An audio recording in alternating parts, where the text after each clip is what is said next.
कल की घटना जो प्रयागराज की हुई है वो दुखद है और सरकार ने उसका संज्ञान लिया है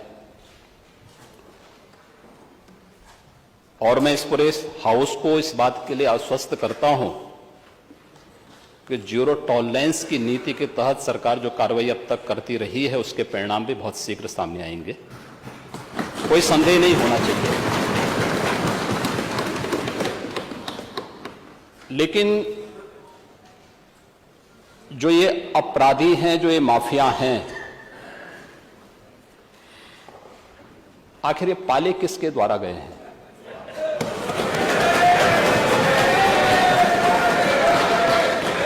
बात जवाब आ जाए। ये जब अभी आपका नाम तो नहीं जाएगा, आपने के खिलाफ जवाब आ जाए। जिस माफिया के खिलाफ जो भी है, किसी का नाम तो नहीं है ना, किसी का नाम तो सच नहीं कि समाजवादी पार्टी ने उन्हें सांसद बनाया था,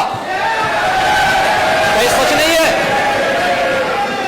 आप अपराधियों को पालेंगे, प्रदेश पार्टी जिस किसी भी पार्टी का रहा हो, बताइए क्या अपराधी नहीं था? किस पार्टी का था? किस पार्टी का था? आप सारे अपराधियों को पालेंगे, उनको माल्यार्पण करेंगे और उसके बाद तमाशा बनाते हैं आप लोग। एक तरफ अपराधियों को प्रश्रय देंगे, उन्हें गले का हार बनाएंगे और दूसरी तरफ फिर दोषारोपण भी करेंगे। मैं उन्हीं पे आ रहा हूं, उन्हीं बातों पे चर्चा करने के लिए आ रहा हूं। हमारी पार्टी में आप बताइए किस पार्टी का सदस्य है? क्योंकि बहुजन समाज पार्टी से आपकी दोस्ती है, इसलिए बहुजन समाज पार्टी का नाम नहीं ले रहे आप। हम भी उन्हीं बातों पे कह रहे हैं। क्या यह सच नहीं कि जिस अतीक अहमद के खिलाफ पीड़ित परिवारों ने मुकदमा दर्ज कराया, उसके परिवार के खिलाफ, वह समाजवादी पार्टी के द्वारा पोषित माफिया है और उसकी कमर को तोड़ने का काम हमारी सरकार ने किया है। और फिर मैं कहता हूं, इसी हाउस में इस माफिया को मिट्टी में मिला देंगे। सरकार किसकी है? सरकार किसकी है? तकलीफ में हो, ये माफिया हैं, इनको मिट्टी में मिलाने का काम करेंगे। अपराधी आप क्या है? अपराधी आप क्या है? ये चीजें नहीं हो सकती। अपराधी आप क्या है? नहीं सुनेंगे इनकी बात। ये तो आप जानते हैं, आपको कहना चाहिए था।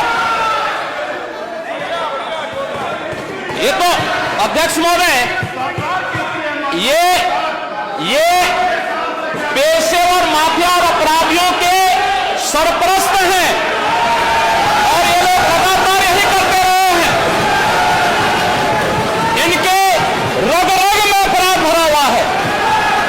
अपराध के अलावा इन्होंने कुछ सीखा ही नहीं है। क्या ये सच नहीं का?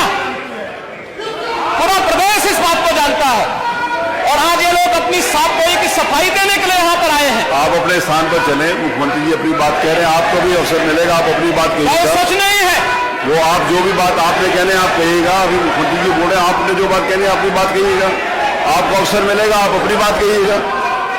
आपको अवसर मिलेगा तो आप अपनी बात कहिएगा। आपको भी अपनी बात कहने का अधिकार है, आप अपनी बात कहिएगा जब आपको अवसर मिलेगा। अभी सुनिए, अगर आपको लगता है कि कोई बात गलत है तो आप अपनी बात कहिएगा। आपको अपनी बात कहने का अधिकार है। ने कल एक कृत्य किया है, वह माफिया उत्तर प्रदेश के बाहर है और वह माफिया समाजवादी पार्टी के सहयोग से ही बार बार एमएलए और एमपी बना है। क्या सच नहीं कि 1996 में इलाहाबाद वेस्ट से वह माफिया समाजवादी पार्टी की सरकार के सहयोग से, इन पार्टी के सहयोग से एमएलए बना था। और यही नहीं, 2004 में भी वह माफिया 2004 में भी वह माफिया इन्हीं लोगों के सहयोग से एमपी बना था। और फिर 2009 में उस माफिया को सांसद बनाने का भी कुख्यात कार्य इन्होंने ही किया था।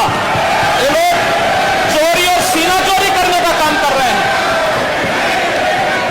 और मैं फिर इस बात को कह रहा हूं कि माफिया कोई भी हो, सरकार की जीरो टॉलरेंस की नीति है और उन माफियाओं के खिलाफ मिट्टी में मिलाने का काम उनका हमारी सरकार करेगी। पूरी मजबूती के साथ उनसे निपटने का कार्य करेगी। नंबर 1 पर है, तो हमने भी योगदान देने का प्रयास किया था, या हमने भी किया था। उस समय हम डाटा नहीं फीड कर पाए और भी नहीं कर पाए, हमें बोल देने के बोल दें, ना बोले परेशान, आपका अपमान कर रहे हैं। यूपी के नौजवानों के बारे में हम कहते हैं यूपी में सबसे अच्छा युवा है, स्किल मैन पावर हमारे पास है। नहीं, ऐसा नहीं, उत्तर प्रदेश में तो सब विश्वविद्यालय खराब हैं। अब ये आप क्या साबित करना चाहते हैं? उत्तर प्रदेश के बारे में, उत्तर प्रदेश का जो परसेप्शन बना था, क्या उसमें कोई परिवर्तन ही नहीं आया? पिछले 6 वर्ष के अंदर कोई परिवर्तन ही नहीं देखने को मिला।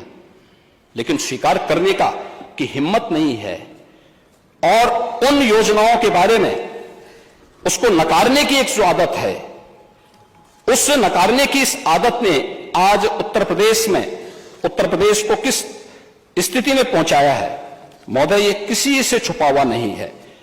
और हम इस बारे में जानते हैं कि उत्तर प्रदेश आज जिन योजनाओं में नंबर 1 पर है, खाद्यान्न उत्पादन में आज उत्तर प्रदेश पूरे देश के अंदर नंबर 1 पर है। और मैं तो कहता हूं, बार बार कहता हूं कि उत्तर प्रदेश प्रकृति और परमात्मा की अपार कृपा का राज्य है, अपार कृपा का राज्य है।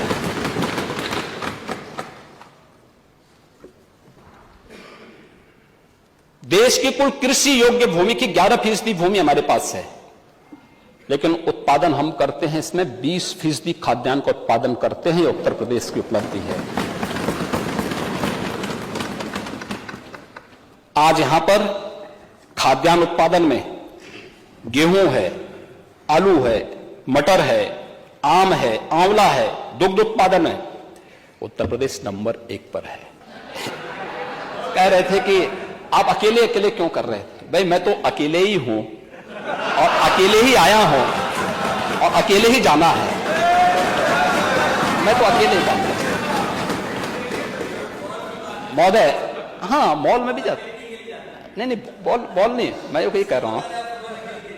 लेकिन ये कैसे खेलते थे, इसका मैं एक समाचार पत्रों को देख रहा था। मैंने कहा नेता विरोधी दल बहुत बड़े खिलाड़ी होंगे, तो हो सकता हम इनका नाम किसी पुरस्कार के लिए भेज दें। भाई यूपी के किसी खिलाड़ी को मिले तो हमारे लिए तो ये बहुत अच्छी बात होनी चाहिए। हमने अभी तमाम खिलाड़ियों को नौकरी के दिए। अभी याद करिए, हमने एक अभी नायब तहसीलदार बनाया, यादव हुनर का, अच्छा खिलाड़ी है यूपी का। हमने भेदभाव नहीं किया, वो योग्य था।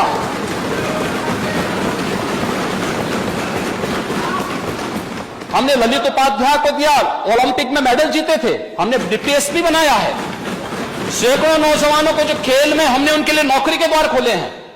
तो मैंने कहा हो सकता है कि राजीव गांधी खेल रत्न पुरस्कार जो दिया जाता था, जो आज हमारी सरकार ने, डबल इंजन सरकार ने जिसे मेजर ध्यानचंद पुरस्कार के रूप में घोषित किया है, तो यूपी के भी किसी व्यक्ति का नाम डालें। और मैं तो ये मानूंगा कि भाई मेरे पूर्ववर्ती सीएम का नाम अगर उसमें आ जाए तो अच्छी बात होगी। तो मैंने कहा यार देखो अच्छे खिलाड़ी हैं लगता है। तो देखिए क्या आया था दृश्य। महोदय मैं थोड़ा इसको पढ़ लेता हूं।